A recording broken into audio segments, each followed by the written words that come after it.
దేవునికి స్తోత్రం. మీ అందరికీ వందనాలు. ఈ దినము కొరకు ఏర్పరచబడినటువంటి లేఖన భాగము అపోస్తల కార్యము 4వ అధ్యాయము 4వ వచనము చదువుకుందాం.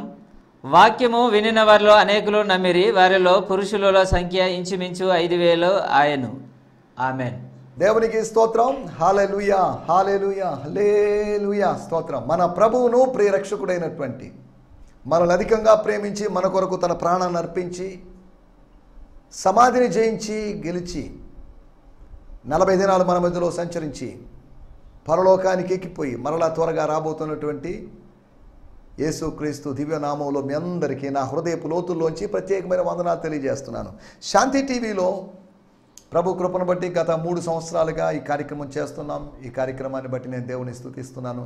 ఈ కార్యక్రమం చేయడానికి ఇప్పటి వరకు ఆర్థిక ఆత్మీయ వనరులు అనుగ్రహించిన దేవుణ్ణి ఎంతగానో స్తుతిస్తున్నాను. దేవుడు ఎంతైనా నమ్మదగిన వాడు అని మాత్రం ఖచ్చితంగా చెప్పగలను. ఎందుకంటే ఆయన మనకు యెహోవా ఈరే. అబ్రహాము దేవుడే మన దేవుడు. అబ్రహాము కుమారులు అనబడిన మనకు కూడా ఆయనే దేవుడు. కనుక ఆయన మన పోషకుడు.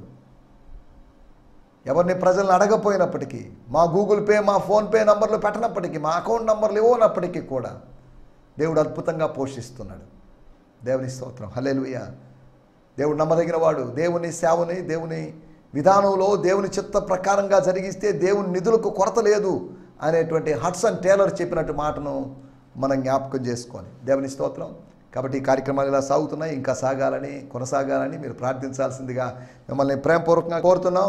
యూట్యూబ్ ద్వారా చూస్తున్న వారిని బట్టి, అంతేకాకుండా టీవీ సెట్ల ద్వారా చూస్తున్న వారిని బట్టి నేను ప్రభు నామాన్ని మహిమపరుస్తున్నాను. మీరు అనేకులకు ఈ లింక్ను మీరు షేర్ చేయండి. శాంతి టీవీ నెల్లూరు అనే ఛానల్ సబ్స్క్రైబ్ చేసుకోండి. గిడియోన్ మిషన్ చర్చ్ లేదా జిఎంసి సంతోష్ నెల్లూరు అనేటువంటి ఛానల్ సబ్స్క్రైబ్ చేసుకోండి. అంతేకాకుండా హీ మస్ట్ ఇంక్రీజ్ అనేటువంటి ఫేస్బుక్ ఐడిలోంచి ఫేస్బుక్ లైవ్ ప్రతి ఆదివారం ఇస్తున్నాం. మా స్థానిక సంఘంలో నేను ఇచ్చేటువంటి సందేశం కనుక ఆ సందేశం మీకు అందుబాటులో ఉండాలి అంటే మీకు ఆ లింక్ దొరకాలనుకుంటే మీరు ఫేస్బుక్లో ఫ్రెండ్ రిక్వెస్ట్ హీ మస్ట్ ఇంక్రీజ్కి పంపించాల్సిందిగా కోరుతున్నాం. దేవుని స్తోత్రం. హల్లెలూయా. నిన్నటి లాస్ట్ సండే ఆదికాండము 22వ అధ్యాయము 2వ వచనం ఆధారంగా చేసుకొని మనం అర్పించాల్సినట్టు కొన్నిటి గురించినట్లు ఒక సందేశం ఇవ్వడం జరిగింది. అది ఒక ఇంచుమించు 1 hour మెసేజ్. అది దానికి సంబంధించినట్టు ఇంగ్లీషు తెలుగు అవుట్లైన్స్ ఉన్నాయి. అందులోంచి ఒక 6 ప్రశ్నలు ఇవ్వడం జరిగింది. కనుక దేవుని వాక్యం నేర్చుకోవాలనుకుంటున్న వాళ్ళకి అది మంచి అవకాశం. కనుక మీరు ఫేస్బుక్లో కూడా మీరు లైవ్ చూడొచ్చు, దేవుని వాక్యాన్ని వినొచ్చు. రండి, మనం ఈ సమయంలో దేవుని వాక్యాన్ని విందాం. దేవుని వాక్యం వినేటువంటి సమయం, దేవుని వాక్యం వినడం మన జీవితాలకు ఆశీర్వాదకరం. అది టైం వేస్ట్ కాదు, అది ఇన్వెస్టే కానీ వేస్ట్ కాదు. దేవుని స్తోత్రం. హల్లెలూయా. మనం ఇంకా కొన్ని దినాలు అపోస్తల కార్యములు 4వ అధ్యాయంలో మనం పరిగెడుతూ ఉంటాం. అనగా ఈ అధ్యాయం నుంచి ధ్యానిస్తూ ఉన్నాం. తర్వాత 5వ నెలలో మనం ప్రవేశించబోతున్నాం. 5వ అధ్యాయంలోకి మనం వెళ్తాం. మన ముందు ఇంకా 23 అధ్యాయాలు దాకా ఉన్నాయి. వీటన్నింటినీ మనం ఈ సంవత్సరం పూర్తి చేయాలి. మన ముందు ఒక గొప్ప బాధ్యత ఉంది. అపోస్తల కార్యం యొక్క అవగాహన ఏర్పరచుకోవడానికి యోహాను సువార్త గురించి మనకు ఒక బేసిక్ అండర్స్టాండింగ్ ఏర్పడింది. ఒక ప్రాథమికమైన అవగాహన ఉంది. అదే సమయంలో పరిశుద్ధాత్ముడు మరింత మనకు అవగాహన ఇస్తాడు. ప్రాథమికమైన అవగాహన కూడా ఆయన ఇచ్చిందే. లేదంటే మనం క్రైస్తవులం కాబట్టి మన వ్యక్తిగతమైనటువంటి స్టడీ లేదా ధ్యానం మెడిటేషన్ ద్వారానో లేదంటే వీళ్ళు బోధించిన దాన్ని వినడం వల్ల మనకు ఒక బేసిక్ అండర్స్టాండింగ్ ఏర్పడింది. ఈ బేసిక్ అండర్స్టాండింగ్ స్థాయిలో నుంచి మనం ఇంకా కాస్త ఒక మెట్టు ఎక్కువగా వెళ్ళాం. పరిశుద్ధాత్మ సహాయం వల్ల, ఆయన బోధించడం వల్ల. పరిశుద్ధాత్మను మించినట్టు బోధకుడు ఎవరున్నారు చెప్పండి? దేవుని స్తోత్రం. మీరు పరిశుద్ధుని వలన అభిషేకం పొంది ఉన్నారు. స్తోత్రం. ఎఫెసీలోని సంఘపు వారిని ఉద్దేశించి యోహాను గారు చెప్పినట్టు మాట. అలాగైతే అంత్యదినములో నెల్లూరులో ఉన్నటువంటి సంఘం, నెల్లూరులో అంటే ఏ సంఘం అని అడగొద్దు, నెల్లూరులో ఉన్నటువంటి దేవుని సంఘములు కాదు, సంఘమును ఉద్దేశించి ప్రభు అంటున్నాడు, మీరు పరిశుద్ధుని వలన అభిషేకం పొంది ఉన్నారు. ఆంధ్రప్రదేశ్లో ఉన్న దేవుని సంఘం, ఇండియాలో ఉన్న దేవుని సంఘానికి దేవుడు చెప్తున్న మాట, ఆత్మ సంఘములతో చెప్తున్న సంగతి, సంఘముతో చెప్తున్న సంగతి, చెవి కలిగిన వాళ్ళు, జయించు వాళ్ళు, లోపల ఉన్నవాళ్ళు, సభ్యులైన వాళ్ళు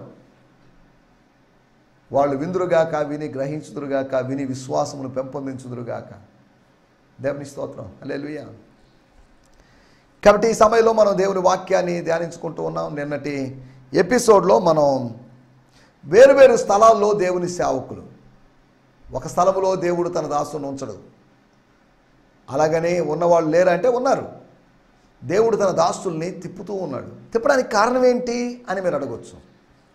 దేవుని సేవకులకి, దేవుని ప్రజలకి మేము పరదేశులమై ఉన్నాము, మేము యాత్రికులమై ఉన్నాము అనేటువంటి ఫీలింగ్, ఆ కాన్సెప్ట్ ఉండాలి.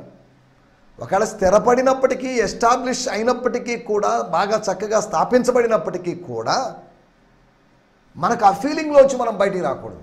ఏంటి అంటే, నేను ఈ దేశంలో పరదేశిని, భారతదేశంలో పరదేశిని, నెల్లూరులో పరదేశిని, ఆంధ్రప్రదేశ్లో పరదేశిని, నేను యాత్రికుడిని. పరదేశుని మాత్రమే కాదు, స్థిరపడిన పరదేశిని అని కాదు, నేను యాత్రికుడిని. హెబ్రీ పత్రిక 11వ అధ్యాయంలో వారు చివరి వరకు అలా పరదేశులుగాను యాత్రికులుగాను ఉన్నారు. కారణం ఏంటంటే, వాళ్ళకి భూమి మీద స్వాస్థ్యం లేదు. నెల్లూరు మన స్వాస్థ్యం కాదు, ఆంధ్రప్రదేశ్ మన స్వాస్థ్యం కాదు, మన స్వాస్థ్యము పైన ఉంది. దేవుడు దేనికి శిల్పియు నిర్మాణకుడై ఉన్నాడో ఆ పునాదులు కలిగినట్టు, ఆ 12 పునాదులు కలిగినటువంటి పట్టణం కోసం, స్తోత్రం, హల్లెలూయా, వాళ్ళు అనగా విశ్వాస వీరుడు ఎదురు చూశారని దేవుని వాక్యం నుంచి రాయబడింది. కాబట్టి దేవుడు తన సేవకులను తిప్పుతూ ఉంటాడు. ఏలియాని తిప్పాడు, అపోస్తలుని తిప్పాడు. అపోస్తల కార్యములు మనం గమనిస్తే పౌలు గారు 3 మిషనరీ ప్రయాణాలు చేశాడు.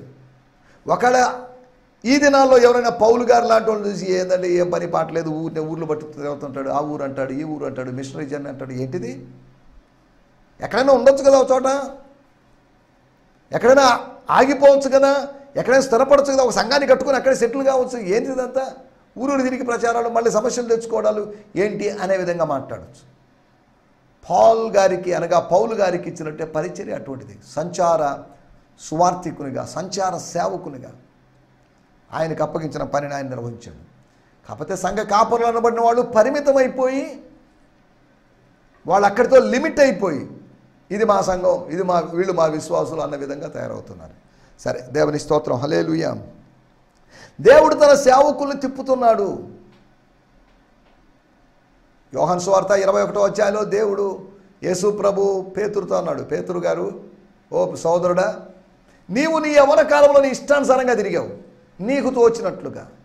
ఎక్కడికి వెళ్ళాలనుకుంటే, ఏ గ్రామానికి వెళ్ళాలనుకుంటే, ఏ తర్షీషుకు వెళ్ళాలనుకున్నావో ఆ తర్షీషుకు వెళ్ళావు. అనగా పేతురు గారు తర్షీషుకి వెళ్ళాను నేను అనలేదండి, స్తోత్రం.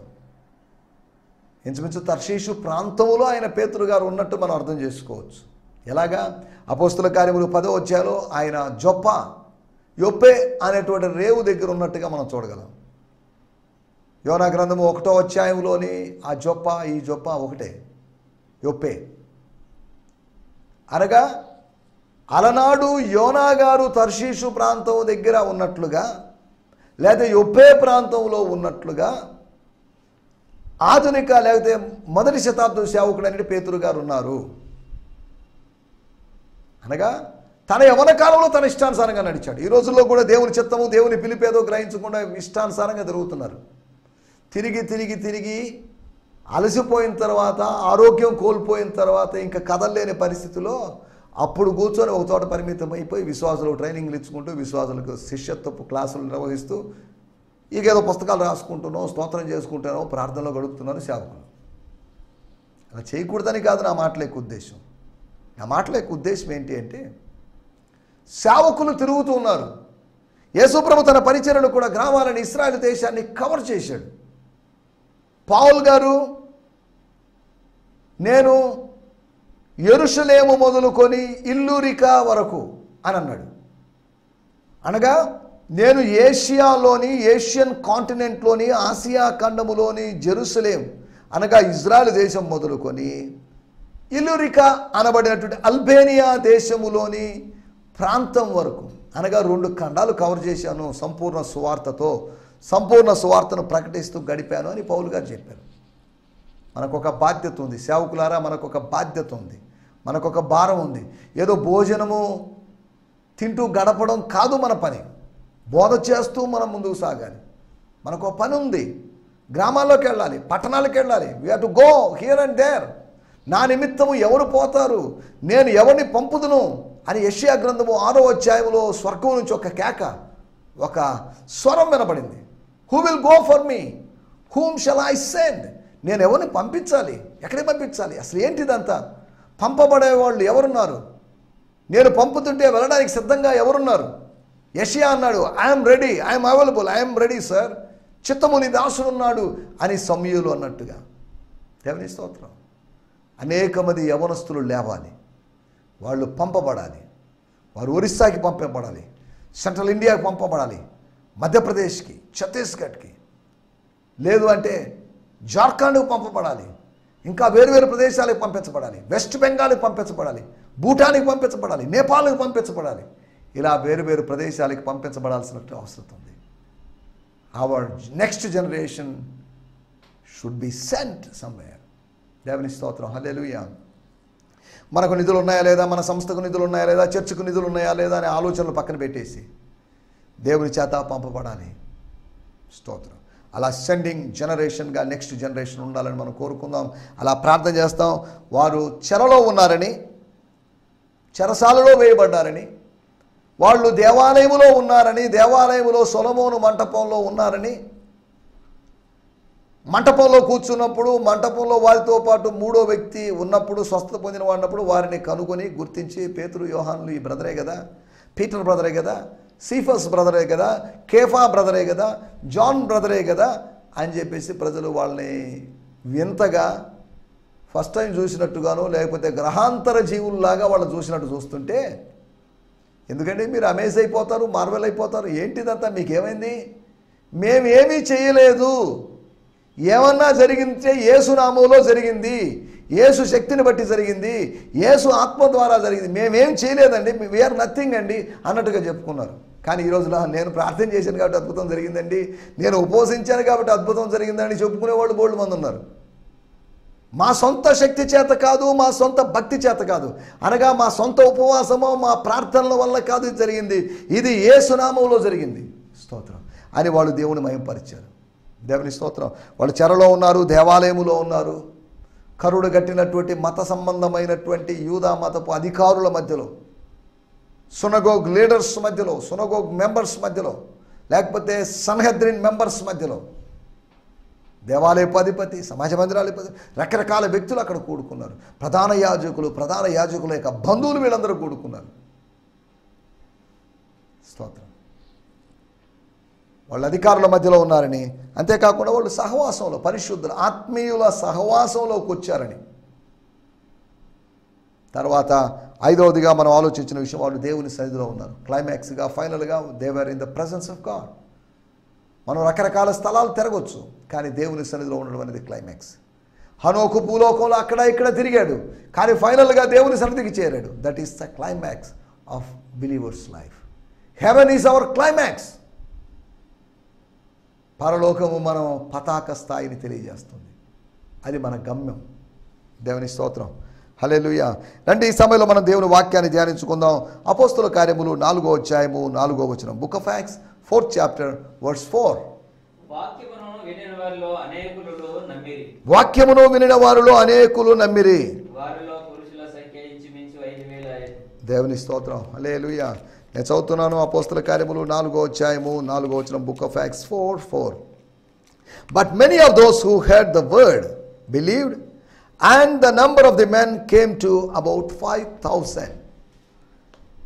వాళ్ళు 5,000 మంది అయ్యారని కాదు, 5,000 మంది వరకు పెరిగింది. 5,000 మొత్తం వాళ్ళు 5,000 మంది అయ్యారని, అనగా అక్కడ ఉన్నటువంటి 3,000 ప్లస్ ఇప్పుడు కలిసిన వాళ్ళతో కలిపి 5,000 అనే అర్థంతో మనం వ్యాఖ్యానించకూడదు. దాని అర్థం అది కాదని ఖచ్చితంగా అయితే అదేనని మనం చెప్పలేము. సరే, ఆ సందర్భం వేరు, ఈ సందర్భం వేరు. ఇంచుమించు ఒక 2-3 నెలలు గ్యాప్. నేను గత ఎపిసోడ్లో కూడా చెప్పినప్పుడు, రోజుకు ఒక 130 మంది బిలీవర్స్ చొప్పున, విశ్వాసులు చొప్పున కన్వర్షన్ జరుగుతుందని చెప్పుకుంటూ వచ్చాను. కొన్ని నెలల వ్యవధిలో జరుగుతుంది కనుక స్ట్రెంత్ పెరిగింది. స్తోత్రం. అపోస్తుల కార్యములు 4వ అధ్యాయం నేను చదువుతున్నాను. స్తోత్రం. 4వ అధ్యాయము 4వ వచనం. Yet there were many in the crowd believed the message, bringing the total number of men who believed to nearly 5,000. వాడుక భాషలో కూడా మనం చదువుకున్నాం.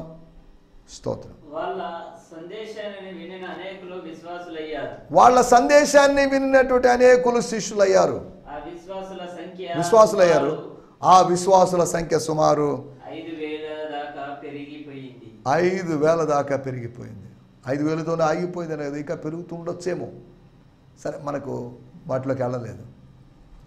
మన టైటిల్ వాక్యం చేసినటువంటి కార్యాలు.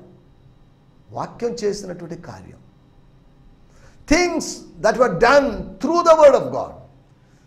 దేవుని వాక్యం ద్వారా జరిగిన పనులు. వాక్యం ఏం చేసింది? వాక్యం ఏదైనా చేయగలదా? చేయగలదు. ఏం చేసింది? వాక్యము అంటున్నప్పుడు స్తోత్రం, వాక్యాన్ని గురించి వచ్చే ఎపిసోడ్లో మనం మాట్లాడుకుందాం. వాక్యము అంటున్నప్పుడు ఏంటిది? వాక్యము అనేది యేసుక్రీస్తు యొక్క పేరు. ఎందుకంటే యోహాను సువార్త 1వ అధ్యాయంలో ఆదియందు వాక్యము ఉండెను, వాక్యము దేవుని యొద్ద నుండెను, వాక్యము దేవుడై ఉండెను. వాక్యము ఒక వ్యక్తి.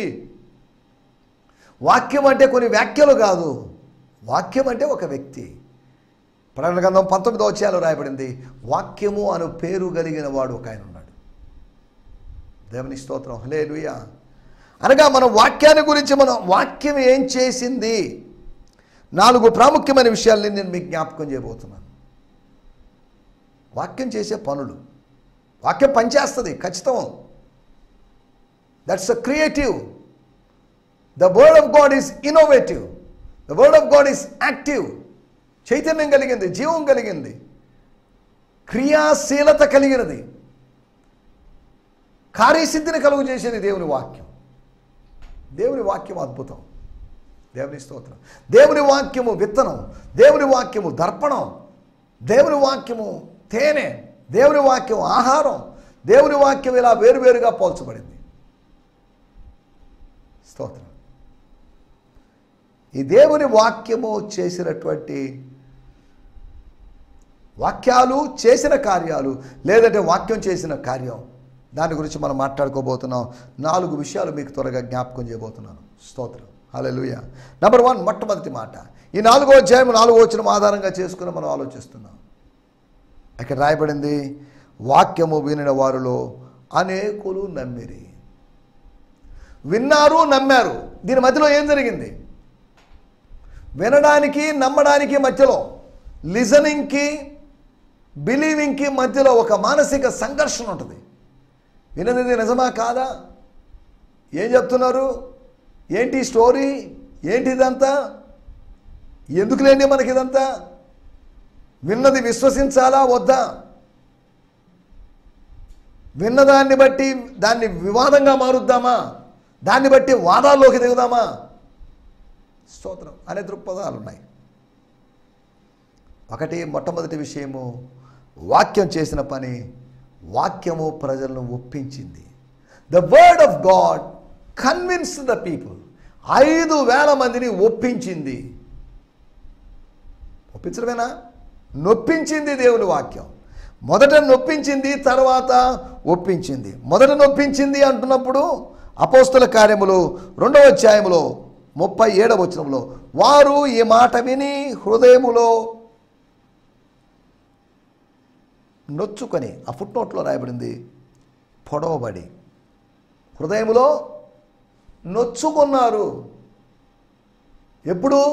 ఆ నొచ్చుకోబడిన నొప్పి అనుభవం ఎప్పుడు ఏర్పడిందంటే, చెవుల గుండా దేవుని వాక్యం హృదయంలోకి వచ్చినప్పుడు ఏదో నొప్పి, ఏదో బాధ, ఏదో పొడవబడినటువంటి అనుభవం. అవును, పొడవబడ్డారు. దేంతో? వాక్య ఖడ్గము చేత ఆత్మలో పరిశుద్ధాత్మ దేవుడు పొడిచాడు. స్తోత్రం. నేను లిటరల్గా మాట్లాడడం లేదు, ఆత్మీయంగా మాట్లాడుతున్నాను, అర్థం చేసుకోండి.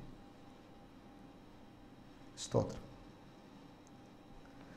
ఒకటి, దేవుని వాక్యము వాళ్ళను ఒప్పించింది. ద వర్డ్ ఆఫ్ గాడ్ అనగా పరిశుద్ధాత్ముడు వాక్య ప్రకటన జరుగుతున్నప్పుడు పరిశుద్ధాత్ముడు కార్యం చేశాడు. ఒప్పించే పని సేవకుని పని కాదు. మా పని ఒప్పించే పని కాదండి. మా పని ప్రకటించే పని అంతవరకే, మా పని విత్తేటువంటి పని వరకే. అభివృద్ధి చేసే పని మా దగ్గర లేదు. 30 ఫలం మేము తీసుకొని రాగలం, 60 మేము రప్పించగలము, 100 కూడా మేము రప్పించగలం అని చెప్పడానికి మేమెవరమే? వృద్ధి కలుగు చేసేది దేవుడే. 30 అయినా 60 అయినా 100 అయినా వృద్ధి కలుగు చేసేది ఆయనే. స్తోత్రం, హల్లెలూయా. ఇక్కడ మనం ఆలోచిస్తున్నట్టు విషయం ఒకటి, వాక్యము ప్రజల్ని ఒప్పించింది. The word of God convince the people. రెండో విషయము, అక్కడ రాయబడిన మాటలు 4వ అధ్యాయము 4వ వచనంలో, వాక్యము వినిన వారిలో అనేకులు, అందరూ నమ్మారని కాదు, అనేకులు నమ్మిరి. స్తోత్రం. రెండోది, వాక్యము విశ్వాసాన్ని పుట్టించింది. స్తోత్రం, హల్లెలూయా. వాక్యం విశ్వాసాన్ని పుట్టించిందండి. వాక్యము విశ్వాసానికి పురుడు పోసింది. రోమాపత్రిక 10వ అధ్యాయం 17వ వచనం మనకందరికీ తెలిసిందే. కాగా వినుట వలన విశ్వాసం కలుగుతుంది. కలిగే అవకాశం ఉందని కాదు, కలుగుతుంది. ఆ వినడం దేని గురించి? ఏం వినాలి? క్రీస్తును గూర్చిన మాట. క్రీస్తును గూర్చిన మాట వలన కలిగేది. ఏదో ఒకటి విన్నామని కాదు, ఏదో పిచ్చి పిచ్చి విన్నామని కాదు. వీటి ద్వారా ఉన్న విశ్వాసం చల్లారిపోద్ది. ఒక నూతనమైన విశ్వాసం నీలో పెడుతున్నాడు, ప్రవేశపెడుతున్నాడు. ఒక న్యూ క్రియేషన్గా మార్చడానికి నీలో న్యూ ఫెయిత్ని పెడుతున్నాడు. స్తోత్రం, హల్లెలూయా, స్తోత్రం. ఒకటి, వాక్యము వాళ్ళని ఒప్పించింది. రెండోది, వాక్యం చేసినట్టు పని, స్తోత్రం, విశ్వాసాన్ని పుట్టించింది. ఉన్నటువంటి అవిశ్వాసాన్ని అంతం చేసి విశ్వాసాన్ని పుట్టించింది. స్తోత్రం. మీ యవన బిడ్డల్ని దయచేసి మందిరాలకు పంపించండి. ఎందుకో తెలుసా? ఒకరోజు కాకపోయినా మరొక రోజైనా వాక్యం చేత వాళ్ళు పట్టబడతారు. స్తోత్రం. They would be captured by the preaching of the word of God. దేవుని వాక్య ప్రకటన జరుగుతుండగా, స్తోత్రం, పరిశుద్ధాత్మ దేవుడు వాళ్ళ హృదయాలను మండిస్తాడు. ఎమ్మాయి దారికి వెళ్ళేటువంటి శిష్యుల హృదయాన్ని మండించినట్టు ఆయన మండిస్తాడు. కాబట్టి యవన బిడ్డలను పంపించండి. మీరు రండి, అందరూ కుటుంబ సమేతంగా రండి. నేను ఒక్కదాన్ని వస్తానండి, మా భర్త కాదు, నో, అందరూ కలిసి రండి. వాక్యం చేత మనం బలపడదాం. ఒకటి, వాక్యం చేత, వాక్యం వాళ్ళు ఒప్పించిందని. రెండవది, వాక్యం వాళ్ళలో విశ్వాసం నింపిందని. మూడో విషయాన్ని నేను మీకు జ్ఞాపకం చేస్తాను. స్తోత్రం, వాక్యం వాళ్ళతో మాట్లాడింది. అనగా వాక్యం ద్వారా, పేతురు ప్రసంగం ద్వారా, యోహాను ప్రసంగం ద్వారా దైవస్వరాన్ని విన్నారు. స్తోత్రం. అపోస్తుల కార్యములు 12వ అధ్యాయంలో హేరోదు స్వరాన్ని విన్నారు, హేరోదు ప్రసంగం విన్నారు. హేరోదు యొక్క వస్త్రధారణ చూసి మోసపోయారు. హేరోదు యొక్క అద్భుతమైనటువంటి ప్రసంగాన్ని విని మంత్రముగ్ధులయ్యారు. కానీ వాళ్ళు మోసపోయారు. ఇది దేవుని స్వరమే అన్నారు. పోనీలే, దేవుని స్వరం ఉంటే మంచిదేగా. ఇది దేవుని స్వరం ఎలా అవుతుంది? నో, కాదండి, సారీ, మీరు పొరపాటు పడుతుంది. ఇది మానవ స్వరమే, ఇది హేరోదు స్వరమే, ఇది నా స్వరమే అని దాన్ని ఖండించలేకపోయాడు. దానివల్ల ఏం జరిగిందో మనకు తెలిసిన విషయమే, మనం దాంట్లోకి వెళ్ళడం లేదు. స్తోత్రం. పరిశుద్ధాత్మ దేవుడు మన మనస్సాక్షి ద్వారా మనతో మాట్లాడతాడు. మన మనస్సాక్షి ద్వారా మనల్ని గద్దిస్తాడు. ఆ మనుషుడు నీవేనని గద్దింపు పొందుకున్నాడు. స్తోత్రం. దానివల్ల ఏం జరిగింది? ఒకటి, వాక్యం చేత ఒప్పించబడ్డారు. రెండవది, వాక్యం చేత విశ్వాసం పుట్టించబడిన అనుభవం వచ్చింది. మూడవది, వాక్యము మనస్సాక్షి ద్వారా మాట్లాడింది. The word has spoken to them. అనగా వాక్యం ద్వారా దేవుడు వాళ్ళతో మాట్లాడాడు. They heard the voice of God. పేతురు స్వరాన్ని విన్నారు, యోహాను స్వరాన్ని విన్నారని కాదు. They heard the voice of the Lord. ప్రభు స్వరాన్ని విన్నారు. స్తోత్రం, హల్లెలూయా. 4వ అధ్యాయం 4వ వచనంలో రాయబడింది, వాక్యం వినిన వారిలో అనేకులు నమ్మారు. దేవునికి స్తోత్రం. తర్వాత జరిగిన విషయం ఏంటంటే, వారిలో పురుషుల సంఖ్య ఇంచుమించు 5,000 అయింది. ఎందుకు ఈ సంఖ్యను చెప్తున్నాడు? ఇందాక 3,000 అని చెప్పి 2వ అధ్యాయంలో, ఇప్పుడు 5,000 అన్నలో ఉద్దేశం ఏంటి? వీళ్ళందరూ ఒక గ్రూప్గా మారబోతున్నారు. 3,000 గ్రూపు సపరేట్, 5,000 గుంపు సపరేట్ అని కాదు. 3,000 అయినా 5,000 అయినా వీళ్ళు కలుసుకున్నారు. వీళ్ళు ఒక గ్రూప్గా మారారు. 2 మందలుగా ఉన్నాయి. ఈ 2 మందలు ఒకటైపోయినాయి. స్తోత్రం, హల్లెలూయా. 2 మందలు ఒకటైతే, లేకపోతే 2 వ్యక్తులు ఒకటైతే, 2 హృదయాలు కలిసాయి అనుకుంటే, నేను దేవుడు కలుసుకుంటే, నువ్వు దేవుడు కలుసుకుంటే, ఎవడైనా ప్రభుతో కలుసుకుంటే వాడు ఏకాత్మై ఉన్నాడు అని రాయబడింది. సరే, మనం ఇక్కడ ఆలోచిస్తున్నట్టు మాట 4వ మాట పరిశుద్ధుల సహవాసానికి ప్రేరేపించింది. స్తోత్రం. దేవుని వాక్యము ఒప్పింపజేస్తుంది. అంతేకాకుండా దేవుని వాక్యము విశ్వాసాన్ని పుట్టిస్తుంది. దేవుని వాక్యము మనస్సాక్షి ద్వారా మనతో మాట్లాడుతుంది. అంతేకాకుండా దేవుని వాక్యము పరిశుద్ధుల సహవాసానికి మిమ్మల్ని ప్రేరేపిస్తుంది. స్తోత్రం. ఒక్కడి వేరని, ఎవరు లేరని అని అనుకుంటున్నాయేమో. అనేక మంది పరిశుద్ధులతో దేవుడు నిన్ను కలుపుతున్నాడు. పరిశుద్ధుల సహవాసం లేని వారిని పరిశుద్ధుల సహవాసంతో కలుపుతున్నాడు. వాక్యం చేసేటువంటి 4 కార్యాల గురించి మనం ఆలోచించాం. స్తోత్రం. వాక్యం ఇంకా అనేకమైన పనులు చేస్తుంది. మన సమయం లేదు కనుక మనం ఈ 4 విషయాలు ఆలోచించాం. వాక్యం మనల్ని ఒప్పిస్తుంది. ఎవరినైనా సరే పరిశుద్ధాత్మ దేవుని యొక్క పని. ఆయన దేని గురించి ఒప్పింపజేస్తారో మనకు తెలుసు. యోహాను సువార్త 16వ అధ్యాయం 8వ వచనం.